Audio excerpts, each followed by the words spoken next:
काळ्यांना मिळाले, अशा अनेकांना ह्या क्षेत्रामध्ये काम करत असणाऱ्या अनेकांना वेगवेगळ्या प्रकारचे पुरस्कार त्या ठिकाणी मिळाले. त्याच्यातनं एक चांगलं काम केलेल्या शाबासकीची थाप पाठीवर पडल्यानंतर एक त्यालाही एक हुरूप येतो, त्यालाही एक समाधान वाटतं. आणि त्याच्यातनं आम्ही आज हे पुरस्काराची किंमत पण इंडिव्हिज्युअल पुरस्कार 10,000चे होते, ते 1,00,000 केले. ते बहुतेक MD, chief chemist, chief engineer, आपल्या डिस्टलरी इन्चार्ज ह्या लोकांनाच आपण देतो. तुमचं फायनान्शियली जे चीफ अकाउंटंट जे चांगलं काम करतात त्यांना. आणि अशा पद्धतीने त्या पुरस्काराचं वाटप झालेलं आहे. इतर काही प्रश्न आहे त्याच्याबद्दल मी माझं सुतोवाच भाषणामध्ये केलेलं आहे. मी मीटिंग पण त्यांची घेणार आहे आणि त्या मीटिंगमधनं जेवढे काही प्रश्न मार्गी लावता येतील महायुतीच्या वतीनं, राज्य सरकारच्या वतीनं ते लावण्याचा प्रयत्न करणार. साखर निर्यातीचा कोटा 10 लाख मेट्रिक टन आलाय, त्याच्यातला 4.25 मेट्रिक टन आपल्या महाराष्ट्राचा हिस्सा आहे. आणि सध्या रेट 3800 रुपये आहे एक्स फॅक्टरी, परंतु थोडंसं थांबलं तर अजून दर वाढण्याची शक्यता आहे. त्याच्यावर कुणी काही घाई करू नये असं आव्हान मी केलं आहे.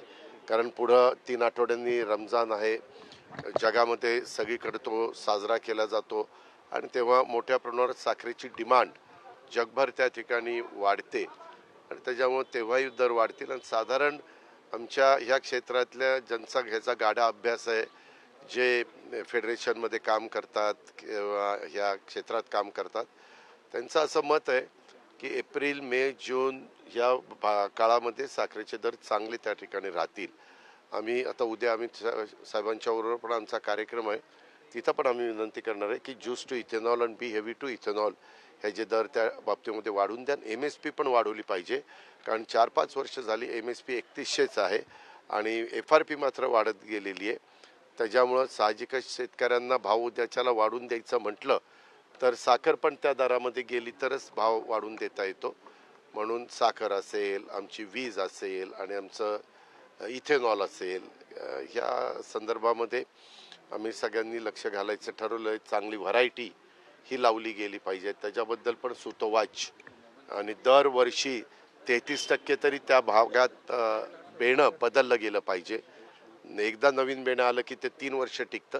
असं जर बदल केला तर टनेज पण वाढेल, रिकव्हरी पण वाढेल, साखरेचं उत्पादन पण वाढेल आणि मेन उद्दिष्ट टार्गेट शेतकऱ्यांना जो जास्तीचा भाव मिळाला पाहिजे ते पण साधता येईल.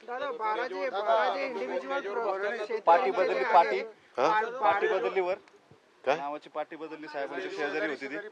कोण? तुमची साहेबांच्या शेजारी नावाची पार्टी होती. काय होतं तसं काही नाही. त्याच्यामध्ये बाबासाहेबांना काही साहेबांशी बोलायचं होतं, तर मी केव्हाही बोलू शकतो म्हणून बाबासाहेबांना मध्ये बसवलं.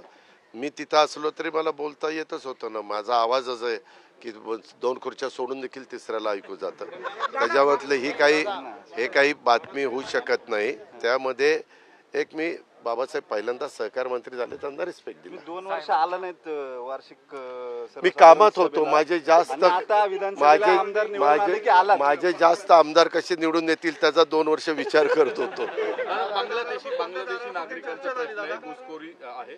पुण्यात पण काही बांगलादेशी तो प्रश्न आपल्या